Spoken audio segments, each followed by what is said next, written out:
This is part 2 of how to make a career change, and it all starts right now. Keeping yourself motivated takes work. If you don't work out your body, you get fat. If you don't work on your motivation, you become unmotivated. Welcome to the Motivational Voice Podcast, your source for inspiration and motivation to achieve your goals, empowering you one word at a time. Umar Jang is an author and a blogger, and he will get you motivated to do whatever you need to do. This is Motivational Voice Podcast, and this is Umar Jang.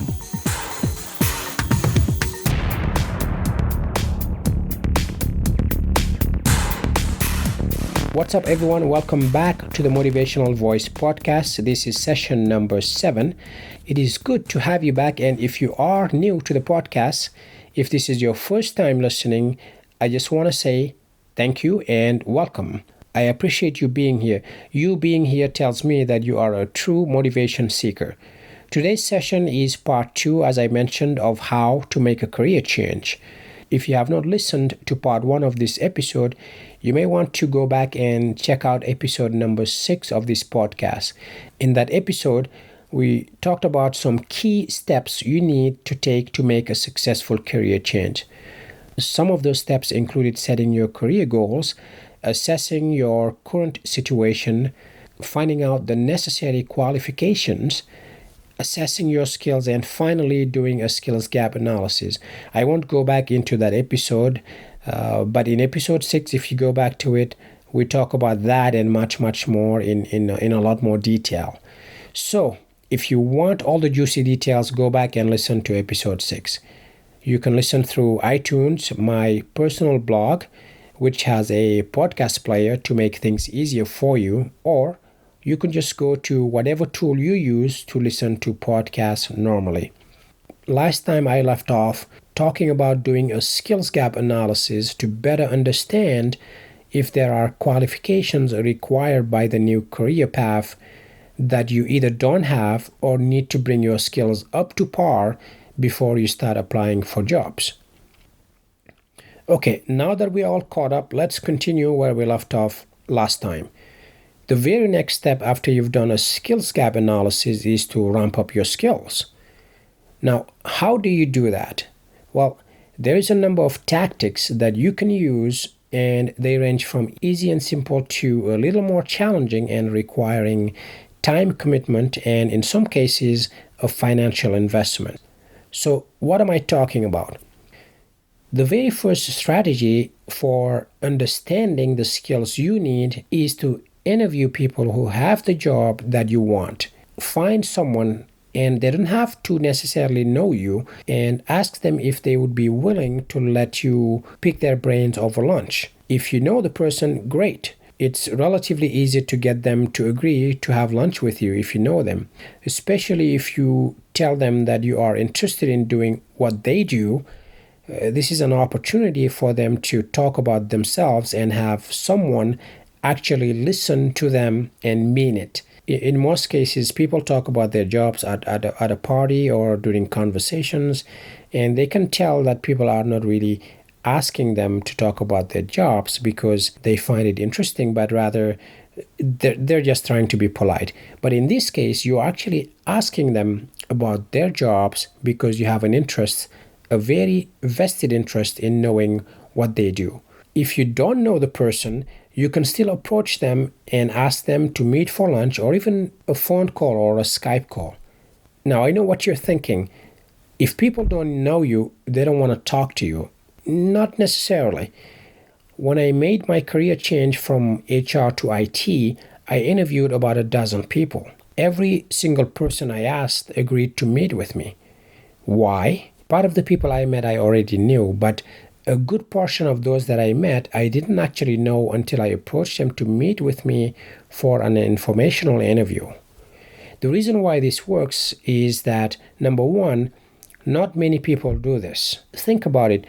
When was the last time someone asked to interview you about what you do because they wanted to have the same career path? I'm guessing for most of you, the answer would be no. It doesn't mean that your job isn't interesting. On the contrary, any man or woman who has the courage to do a job, any job, has merit and value in my eyes, because you're doing what you feel you have to do to take care of yourself and your family. And I have great respect for those who do that. My point is, it happens rarely, if at all, that people will be willing to tell you almost anything just because you asked. So find someone whose job you would like to have and offer to buy them lunch. And be upfront and honest about what you're doing. Tell them that you're interested in switching career paths and would like to ask them some questions about the work that they do. When they agree to meet with you, set up time to meet over lunch or dinner, whatever time works best, and send them a list of questions in advance so they can think about their answers. When you send them a list of questions, it gives them time to think, which means that they can give you very well thought out answers when you meet with them over lunch. Now, what questions do you ask when you meet with them? I'm going to give you a few questions that you can ask, and don't worry about writing these questions down, especially if you are driving or you are at the gym. I will make sure I link to my podcast show notes page with a link to the download for the questions, the informational questions. And you can download those questions at umarjang.com/session 7.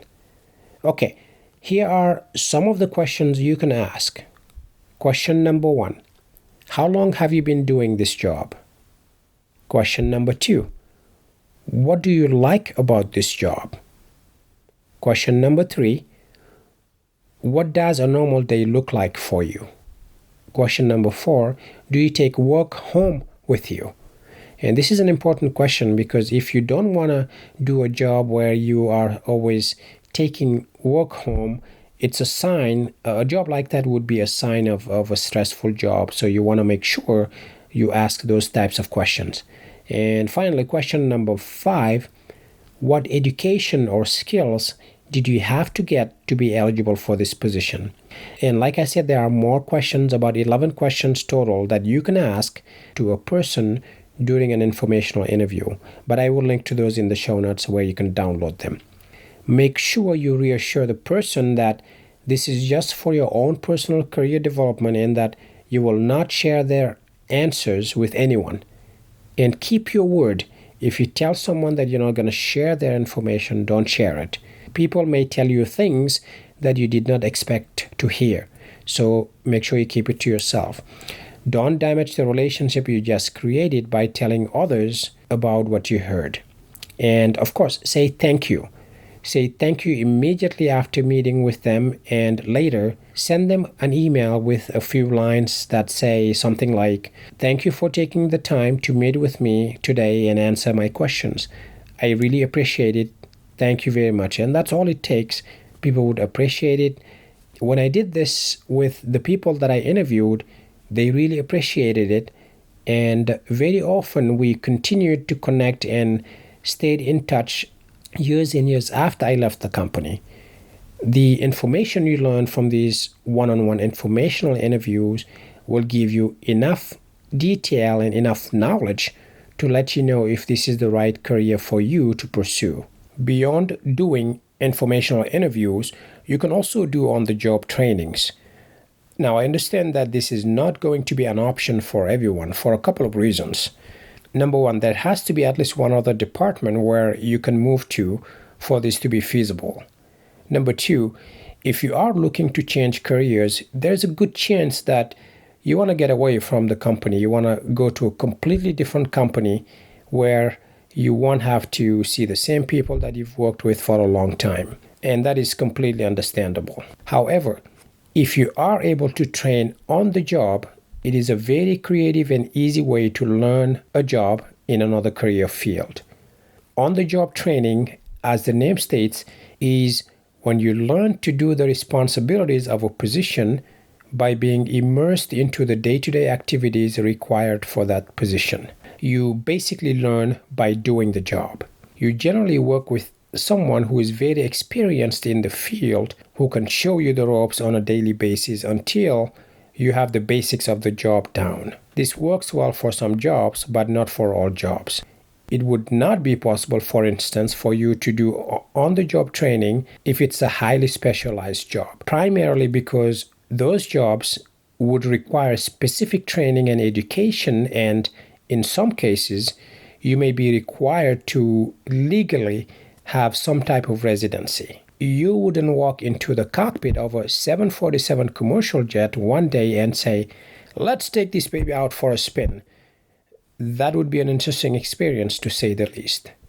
But in all seriousness, on-the-job training, if you can do it, is definitely something I would recommend you consider doing, because it gets your feet wet and introduces you to the actual work environment of the new career path you've chosen, and that alone is very valuable. Now, I do want to bring up job sharing as another possible alternative to on-the-job training. Job sharing is when you get to spend a percentage of your time at another job within the same company. This is generally a common occurrence within public sector jobs within a state or the federal government. But it is not uncommon to the private sector. I have seen it both in the public and private sector, and it's a common thing that people do to get to learn a job. It is another option for you to consider when making your transition into a new career path, and it can be also advantageous. The challenge, of course, is to find another person within your company that is willing to do a job share with you.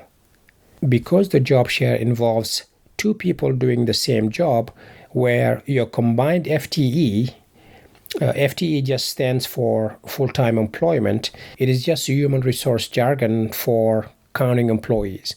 You may hear your human resource person say, "We need 2 FTEs to get the work done." It just means that you need 2 people working full-time to get the job done. Anyway, you need to find another person who is willing to work 20 hours and allow you to work the other 20 hours. This is assuming that a full-time employee works 40 hours per week. If you live in another country, this may be more or less. But if this is something that you would be interested in doing, I would suggest working with your management and your human resources office to help you do just that. You absolutely want to involve your HR, because they have a good insight into which employees may be good candidates for a job share. If there is an employee who's looking to cut their hours back because they want to retire, work less hours, or whatever the reason may be, HR will be the first to know. So involving HR and involving your manager is also a smart move, because technically your manager is supposed to help you achieve your personal development goals, and your manager can make a push to help make that happen. Another way of getting the skills needed for your new career path is to go back to school and get the education to enhance your skills. When it comes to education, you have a couple of options as well. You can pursue a training program that can give you the skills you need. When it comes to education, the first option I would mention is vocational training. You can pursue a training program or vocational training program that can give you the skills you need to do the job. The advantage of choosing a vocational training program is that you don't have to spend a lot of time and money compared to, let's say, a 4-year institution. And on top of that, you will end up with a certification at the end of the vocational program. Combined with a 4-year degree, a certification can make it easier for you to break into a new career path. Vocational training can be very structured and last up to a couple of years, or it can be as straightforward as doing a set of self-study courses, at the end of which you can take an exam to get certified for a specific skill set.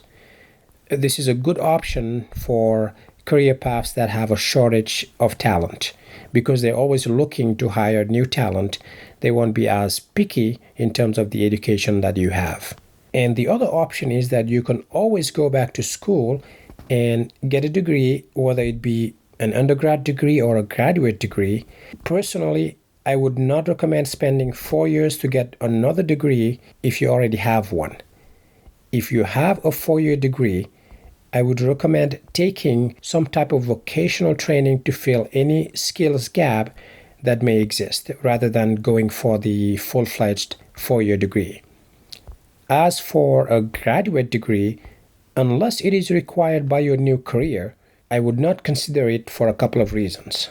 It's time consuming and it could end up costing you a lot of money. If you already have a bunch of student loans that you're paying off from a previous degree, it is really not the best way to go because you don't want to take on any additional debt just because you want to switch careers.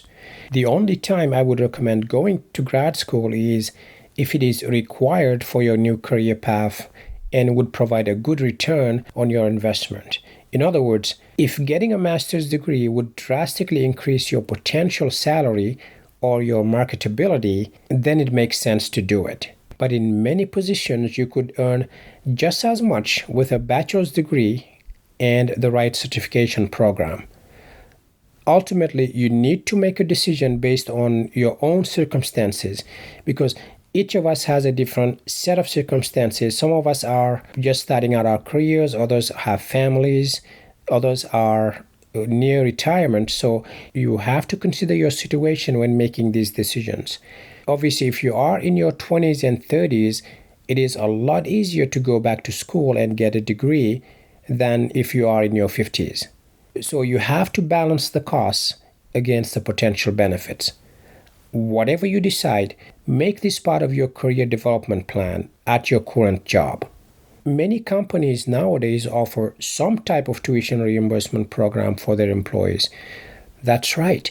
Your company may pay for you to go to school while you are still employed with them, which is amazing if you think about it. Many companies don't offer tuition reimbursement benefits. I was amazed when I worked in companies where they offered all these benefits, including tuition reimbursement program, and many employees don't take advantage of it. So take advantage of tuition reimbursement benefits to improve your skills and your education. All right, so far we talked about things that you can do to get the skills you need for your new career. We talked about doing interviews, on-the-job training, or job sharing, and of course, using education or going back to get additional education to get the skills you need. Now, here comes the fun part, which is actually searching for the job. How do you make sure you find the right job for you? What are some of the strategies that you can use to make it happen? The most obvious way to search for a job is to go online. I mean, that just makes complete sense. Computers are everywhere. You can use your smartphone, you can use your laptop, your desktop. It just makes sense to make your first stop the internet, going online. But it helps to understand your options when it comes to searching for jobs online. You have job boards like monster.com. Then you have social media sites like LinkedIn and Meetup, Twitter, and Facebook even.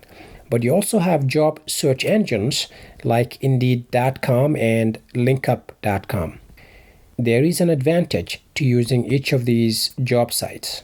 Job search engines like Indeed.com scour the web and combine all the results from other websites and display them to you.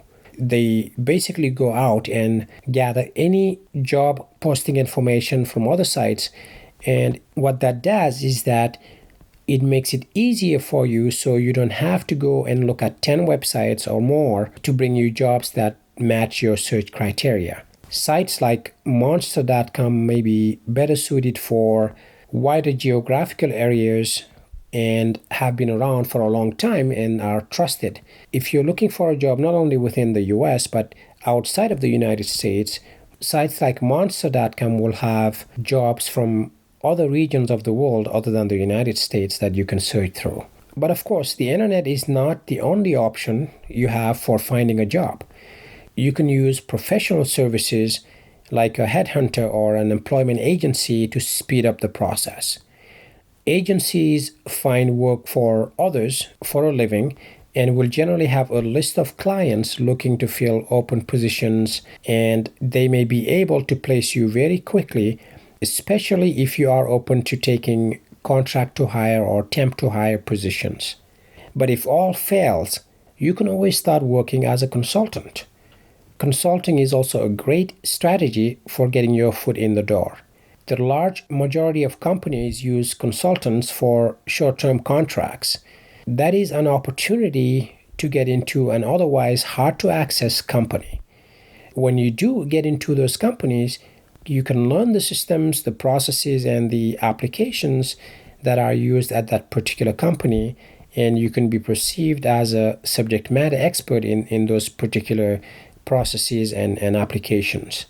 The company may be willing to keep you to avoid losing all that knowledge and having to start from scratch with another employee. So that would be a good selling point and a good way for you to get your foot into the door. It is important to be conscientious of the market conditions, of course. If you are finding it difficult to break into a career field you want, you may have to settle for something less than ideal, or even take a demotion, meaning that you may have to take a lesser paying job to get into the career field you want. If that were to happen, you would have to think really hard and weigh the importance of having a new career compared to how much of a reduction in your disposable income you can really handle financially. Obviously, you want to be able to not only pay your bills, all of your bills, but also have some money to put aside for emergencies. Of course, that is the ideal situation, but I am well aware that many people struggle to pay large expenses because so many people live paycheck to paycheck. The other day I was reading an article from the Atlantic magazine. I believe it was the May 2016 issue, where the article talked about how nearly half of Americans would struggle to find $400 to pay for an emergency. To me, this just confirms what we already know, which is that times are hard and people really try to do their best and find the best jobs for themselves. So before you change careers and take a demotion as a way to get into an industry, make sure it won't financially put you in a tough spot. And finally, you can consider good old-fashioned networking. Networking is still alive, despite the fact that people can connect online. You almost don't need to leave your house. But networking physically, going into a room and talking to people, is actually very much alive. That is why companies still do job fairs to bring people physically into a common location. Networking is still an important aspect of finding employment. In the old days, you had to attend a local meeting physically. But again, that's still true today. The internet makes it possible to bring people together online using sites like meetup.com, but they also meet physically at locations once a week, or depending on the type of group that you join. You can look on sites like Meetup to find groups of people that are networking to find jobs. So that would be another option that I would suggest that you think about. All right, so that was our last point for this particular topic. I know that's a lot of information I just threw at you, but take a moment and just digest the information. So certainly feel free to pause, rewind, and go back and listen to parts of the podcast. In the meantime, we are going to jump into our quote of the day.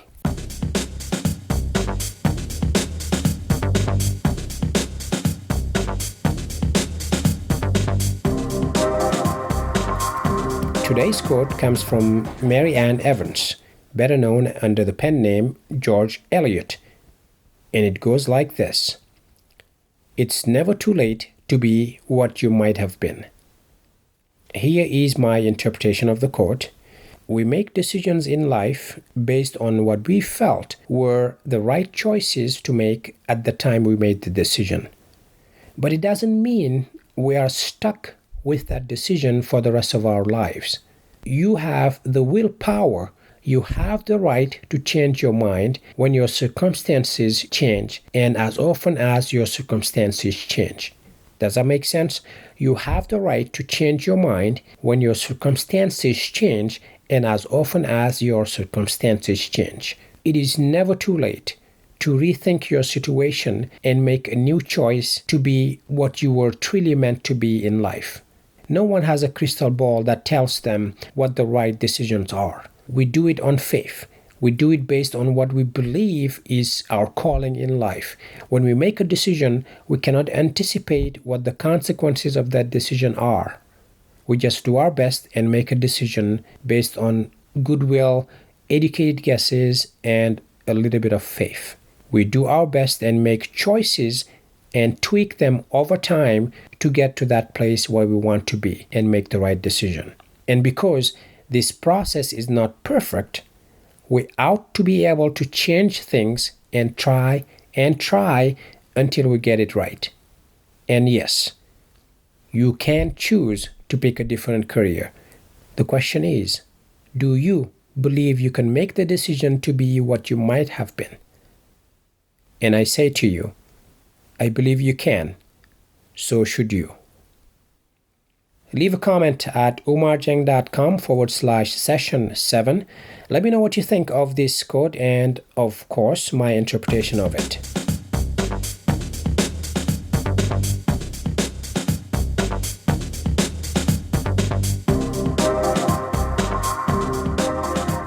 When considering a career change, I hope that you realize now that you have to be very proactive to make it happen. As with anything in life, you have to believe in yourself. You are the best advocate of yourself. If you believe in your abilities and your own self, others will believe it too. Only you represent what you are truly about. No one else can speak for you. They can try. They can try on your behalf, but truly, for people to believe who you really are, you have to be able to speak for yourself and speak and be able to step up and do the things that you were meant to do in life. Agencies can help you get an interview, but they won't do the interview for you. When you have a chance to do a job interview, show your enthusiasm, show that you have passion for the job, show that you care, show that you really want to be there doing the interview. A career change is possible. It absolutely is. No doubt about it. I've done it.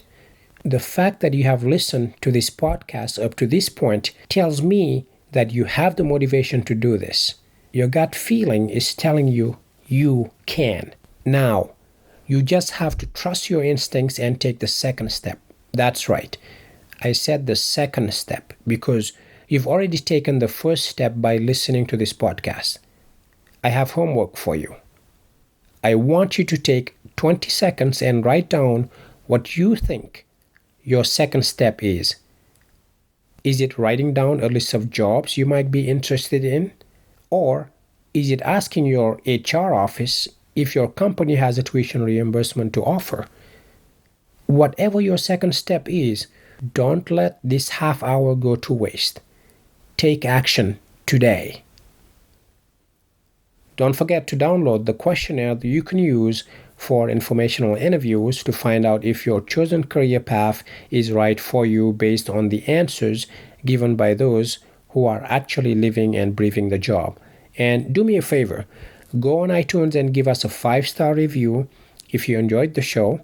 Without any ratings, this show is buried deep under the bowels of thousands and thousands of other shows. So give us a 5-star rating on iTunes. This will help others like you discover the show and learn how to improve their lives and find the motivation they need. If this episode helped you in any way, all I ask is that you pay it forward by leaving a rating on iTunes. Thank you for doing that. By the way, I am offering a free 30-minute coaching call where I will personally call you and help you with your career goals and just listen and answer any questions you may have about what your next steps are in life, your career, your personal development, whatever it may be, and I'll be at your disposal. Go to omarjeng.com/life coach and leave your name and email so I can reach out to you. That is it for today, motivation seekers. Thank you for listening, and please stay safe and motivated. Goodbye. Thank you for listening to the Motivational Voice podcast. If you enjoyed the show, please subscribe and rate it on iTunes. Get show notes and the latest blog posts at omarjeng.com.